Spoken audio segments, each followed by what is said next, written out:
Hey everyone, welcome to Raj economics and commerce classes. मैं हूं नीरज कुमार और आज मैं आप लोगों के बीच एक टॉपिक को लेके आया हूं जिसका नाम है कोवेब मॉडल। इसे हम लोग कोवेब मॉडल भी बोलते हैं या फिर कोवेब थ्योरम भी कहते हैं। ठीक है, देखिए ये जो टॉपिक है हम लोग इसको मैथमेटिकली समझेंगे, मतलब ये मैथमेटिकल इकोनॉमिक्स का पार्ट है जो कि किसका एप्लीकेशन है, ये है डिफरेंस इक्वेशन का एप्लीकेशन। ठीक है, याद रखिएगा डिफरेंस इक्वेशन का one of the most important topic है हमारा कोवेब मॉडल। ठीक है, देखिए बेसिकली ये मॉडल बतलाता है कि प्राइस में चेंजेस का क्या फ्लक्चुएशंस होता है डिमांड में या फिर सप्लाई में। ठीक है, ये एक फ्लक्चुएशंस को बताता है, प्राइस के टाइम पाथ के बारे में बताता है कि प्राइस किस तरह से रिस्पॉन्ड करता है, डिमांड किस प्रकार से रिस्पॉन्ड करता है, सप्लाई किस प्रकार से रिस्पॉन्ड करता है। ठीक है, मतलब ये कहता है ना कि एक जाल की तरह है ना, प्राइस क्वांटिटी डिमांड ये सब के बीच में फ्लक्चुएशन चलते रहता है। ठीक है, प्राइस चेंज हुआ तो डिमांड चेंज होगा, सप्लाई चेंज होगा। ठीक है, फिर सप्लाई चेंज होने से प्राइस वगैरह चेंजेस होता है ना, एक साइकिल की तरह एक फ्लक्चुएशंस पाया जाता है। ठीक है, तो हम लोग थियोरेटिकली तो अभी नहीं समझेंगे, बेसिकली हम लोग इसको मैथमेटिकल वे में समझेंगे ताकि आपका जो मैथमेटिकल इकोनॉमिक्स का कॉन्सेप्ट है वो आपका क्लियर हो सके। ठीक है, तो चलिए हम लोग इसको समझते हैं। कहता है टूडेज डिमांड, जो कहता है अभी का जो डिमांड होगा प्रेजेंट टाइम का for any commodity is the function of present price. किसका फंक्शन होगा, प्रेजेंट में जो प्राइस होगा ना उसका फंक्शन होगा क्या, टूडेज डिमांड। अभी का जो डिमांड है वो अभी के प्राइस पे डिपेंड करता है। ठीक है, सिंपल सी बात है, हम लोग अभी डिमांड करते हैं, कितना करेंगे जितना उसका अभी प्रेजेंट प्राइस होगा। क्लियर है, इसको हम लोग इक्वेशन के तौर पे ऐसे लिख सकते हैं एक्स डी टी इक्वल्स, है ना, मतलब demand function of T time का कितना है, A plus alpha P T. Right, देखिए पीटी है, टी टाइम का प्राइस पे डिपेंड कर रहा है प्रेजेंट डिमांड, है ना।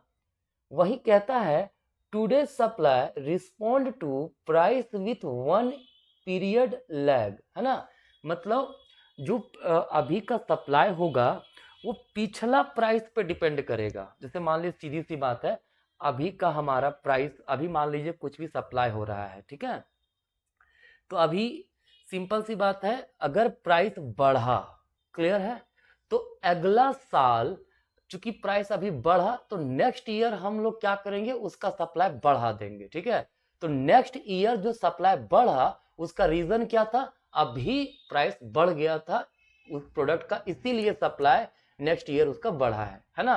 तो वही कहता है उसी प्रकार से, तो प्रेजेंट का जो सप्लाई होगा, अभी का सप्लाई होगा, वो बढ़ेगा या घटेगा ये किस पे डिपेंड करेगा, पिछले साल मतलब लास्ट ईयर में प्राइस उसका क्या था।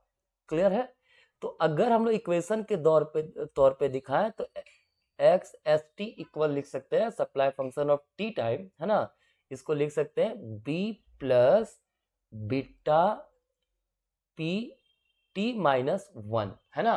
टी माइनस वन मतलब एक साल प्रीवियस का। क्लियर है, कोई दिक्कत नहीं यहां तक। चलिए अब आगे देखते हैं। अब कहता है हम लोग को पता होगा इक्विलिब्रियम कंडीशन क्या होता है, एट इक्विलिब्रियम हम लोग को पता है डिमांड फंक्शन और सप्लाई फंक्शन जो होगा वो क्या होगा, इक्वल होगा। इक्विलिब्रियम प्राइस निकालने के लिए क्या करना होगा, डिमांड और सप्लाई फंक्शन को इक्वल करना पड़ेगा। ठीक है, डिमांड फंक्शन क्या है भाई, A plus alpha P T equal supply क्या है, B plus beta P T minus one. Clear है, ये हमारा हो गया। इसको हम लोग मान लेते हैं ना इक्वेशन वन मान लेते हैं। ठीक है, इसका आगे काम है तो इसीलिए हम लोग इसको यहाँ पे अभी इक्वेशन वन मान लिए हैं। ठीक है, अब देखिए क्या इसको लिख सकते हैं इस प्रकार से हम लोग, alpha P T minus beta P T minus one equals B minus A, बिल्कुल लिख सकते हैं, है ना। अब क्या करते हैं, जहां जहां जहां जहां P है, ठीक है, उसको P स्टार मान लेते हैं। क्या मान लेते हैं? P star. ठीक है, किसके लिए मान लेते हैं P star? For all P। ठीक है, जहां जहां P है वहां पे हम लोग P स्टार मान लेते हैं, चाहे वो हमारा PT हो या फिर PT-1 हो। क्लियर? तो क्या हो जाएगा यहाँ पे, इसको ऐसे लिख सकते हैं, alpha P star minus beta P star equals B minus A। Clear है? अब देखिए यहां से क्या हुआ, दोनों में P स्टार कॉमन निकल गया, क्या बचा? Alpha minus beta equals B minus A। तो क्या हो जाएगा हमारा, ये यहां से हो जाएगा P star equals B minus A by alpha minus beta. ठीक है, देखिए ये आ गया ना? क्लियर है? ये जो हमारा हुआ, ये क्या हुआ? इक्विलिब्रियम प्राइस हुआ। ये क्या हुआ हमारा?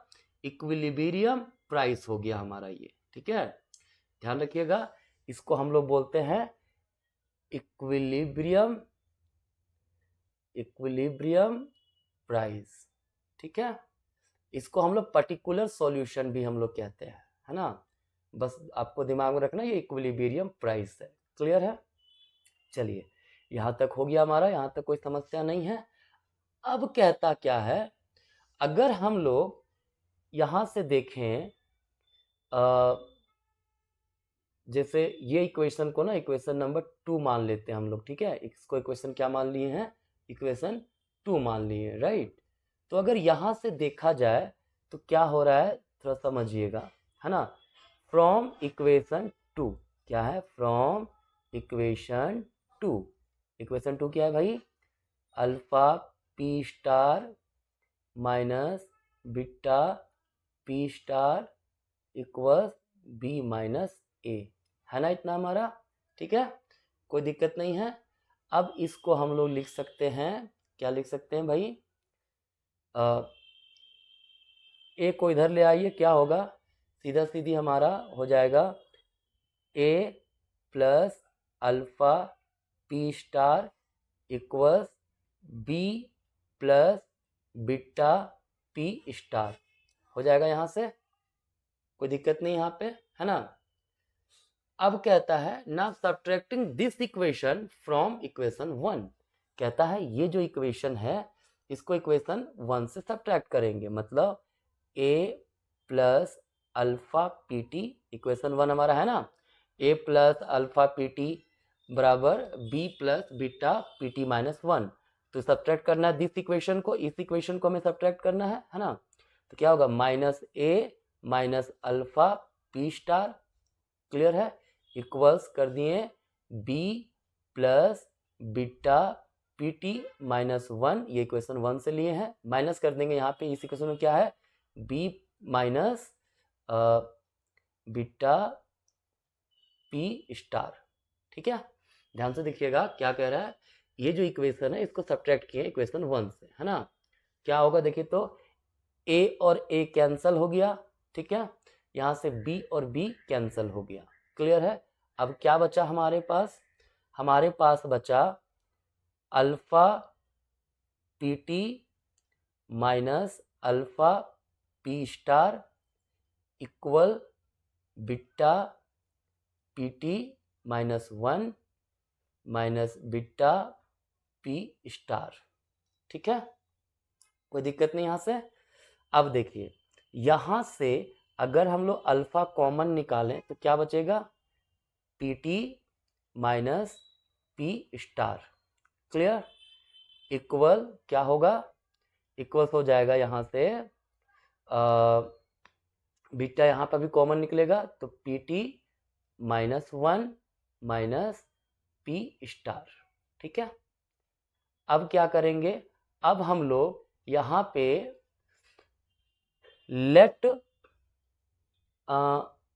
PT minus P star equals, इसको स्मॉल PT लिख देते हैं। ठीक है, और PT minus 1 minus P star जो है उसको हम लोग लिख देते हैं स्मॉल pt माइनस 1। क्लियर है? तो क्या लिख सकते हैं हम लोग? तो इसको अगर सब्स्टिट्यूट कर दे इसमें क्या होगा? Alpha pt equals beta pt minus 1। यहाँ से pt क्या हो गया? pt इक्वल्स हो जाएगा हमारा beta by alpha pt minus 1। Clear है? ये आ गया हमारा। हाँ, ये है हमारा पर्टिकुलर सॉल्यूशन।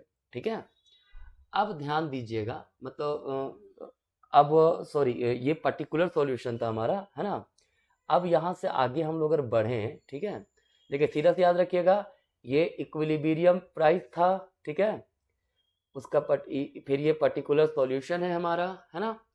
अब कॉम्प्लीमेंट्री सॉल्यूशन जो इसका है, ठीक है, वो क्या होगा? ध्यान दीजिएगा, कहता है इसका कॉम्प्लीमेंट्री फंक्शन हम लोग निकालने के लिए सीधा सी कुछ नहीं करेंगे, pt equals P not beta by alpha का पावर t कर देंगे। ठीक है, इसका एक प्रोसेस है, वो प्रोसेस की आपको नीड नहीं है। ठीक है, ये यहाँ पे क्या है? कॉम्प्लीमेंट्री है ना, कॉम्प्लीमेंट्री फंक्शन है ये, है ना, कॉम्प्लीमेंट्री फंक्शन इसका हो गया। ठीक है, इसको डेराइव करने का भी फिलहाल नीड नहीं है यहाँ पे, इसीलिए मैं डेराइव नहीं कर रहा हूँ। क्लियर? अब स्मॉल pt का मतलब क्या था भाई? pt minus P not, sorry, pt minus P star था, इक्वल, देखिए स्मॉल पी नॉट लिए ना, स्मॉल का मतलब है कि हम लोग कैपिटल में से माइनस किए हैं। ठीक है, तो स्मॉल के लिए हम लोग क्या करेंगे? P not minus P star. ठीक है, देखो जैसे हम लोग pt माइनस पी स्टार को माने थे क्या? स्मॉल pt माने थे ना, और pt minus 1 minus P star को हम लोग क्या माने थे? Small pt minus 1।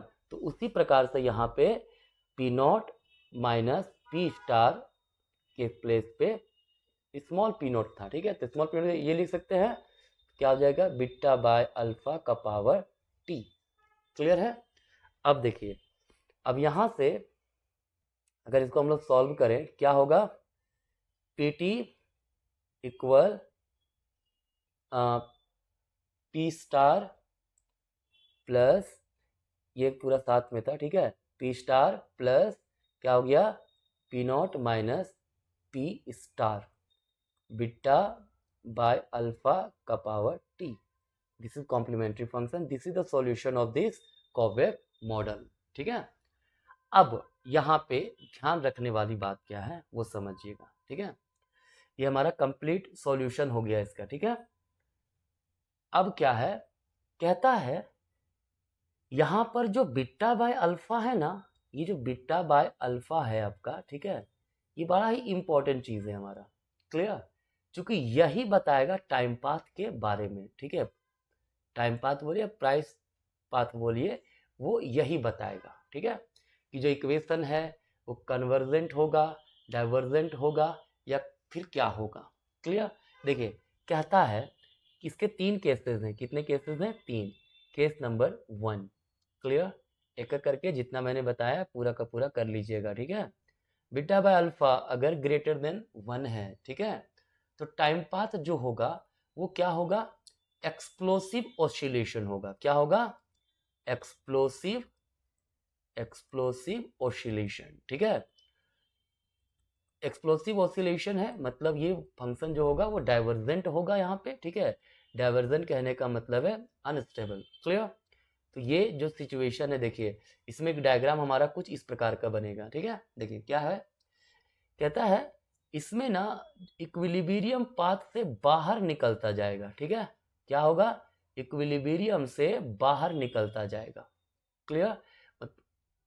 मतलब ये डाइवर्जेंट होगा कि इक्विलिब्रियम की ओर फिर कभी मूव नहीं करेगा। ठीक है, ये इस प्रकार से डाइवर्जेंट, ये इसको बोलते हैं एक्सप्लोसिव ऑसिलेशन। क्लियर? वहीं केस नंबर 2 है। केस नंबर 2 क्या है भाई? केस 2 हमारा कह रहा है कि बीटा और अल्फा अगर सेम हो, है ना, मतलब बीटा बाय अल्फा वैल्यू कितना हो 1 हो, ठीक है। तो वैसे केस में रेगुलर ऑसिलेशन होगा, मतलब देखिए ये हमारा है डिमांड, ये सप्लाई, राइट। इसमें एक ही पाथ पर कंटिन्यू मूव करता रहेगा, एक ही पाथ पे कंटिन्यू मूवमेंट होता रहेगा, ठीक है। ये क्या कहलाएगा हमारा, ये हमारा होगा क्या बोलते हैं इसको हम लोग, कंटिन्यूअस ऑसिलेशन, ठीक है। ये भी कन्वर्जेंस नहीं होगा, ठीक है, मतलब स्टेबल नहीं आएगा। लेकिन केस नंबर 3 हमारा है, कहता है अगर beta by alpha less than 1 हो, क्या हो, लेस देन 1 हो, ठीक है। तो ऐसे केस में इसको हम लोग बोलते हैं डैम्प्ड ऑसिलेशन, क्या बोलते हैं, डैम्प्ड ऑसिलेशन, ठीक है। डैम्प्ड ऑसिलेशन में क्या होगा, ऐसे केस में जो कन्वर्जेंस आएगा इक्विलिब्रियम की ओर, ठीक है। ये डिमांड फंक्शन है, ये सप्लाई है, जहां इंटरसेक्ट किया वो इक्विलिब्रियम हुआ। इसमें क्या होगा ना, बाहर से फंक्शन अंदर की ओर जाएगा, ठीक है। ये देखिए इस प्रकार से ऐसे मूव करता हुआ ये कन्वर्ज करेगा, ठीक है। ध्यान रखिए इसमें कन्वर्जेंस होगा, मतलब अंदर की ओर अगर जा रहा है, ठीक है, तो वो क्या होगा, कन्वर्जेंस होगा। और ये इसको हम लोग स्टेबल इक्विलिब्रियम भी बोलते हैं, क्या बोलते हैं, स्टेबल इक्विलिब्रियम, ठीक है। मतलब यहाँ से एक चीज क्लियर हुआ कि तीनों कंडीशन में सिर्फ एक ही कंडीशन है ना, जिसमें स्टेबल इक्विलिब्रियम आता है। वो कब होता है, beta by alpha less than 1 होना चाहिए, ठीक है। देखिए ध्यान से देखिएगा, कुछ नहीं किया मैंने, डिमांड फंक्शन सप्लाई फंक्शन लिया, दोनों को इक्वेट करके इक्विलिब्रियम प्राइस निकाला, ठीक है। पर्टिकुलर सॉल्यूशन कभी कभी कहीं कहीं ये लिख देता है, ठीक है। इसके बाद फिर हमने इसको आगे और फर्दर सॉल्व किया, तो ये फंक्शन हमारा आया, है ना, जो पर्टिकुलर सॉल्यूशन का जनरल आंसर था, ठीक है। फिर हमने कॉम्प्लीमेंट्री फंक्शन को लेकर के कॉम्प्लीमेंट फंक्शन निकालते हुए लास्ट में जो है हमने ये निकाला कंप्लीट सॉल्यूशन, ठीक है। ये था, ये जो हमारा इक्वेशन है यही मेन है हमारा, जो कोवेव मॉडल का जो कंप्लीट सॉल्यूशन देता है, ठीक है। और यहाँ पे बीटा बाय अल्फा का बड़ा ही रोल है, क्योंकि वो टाइम पाथ को बताता है, ठीक है।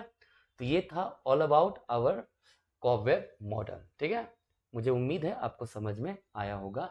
तो आज के लिए यहीं पे धन्यवाद, मिलते हैं नेक्स्ट वीडियो में। Thank you.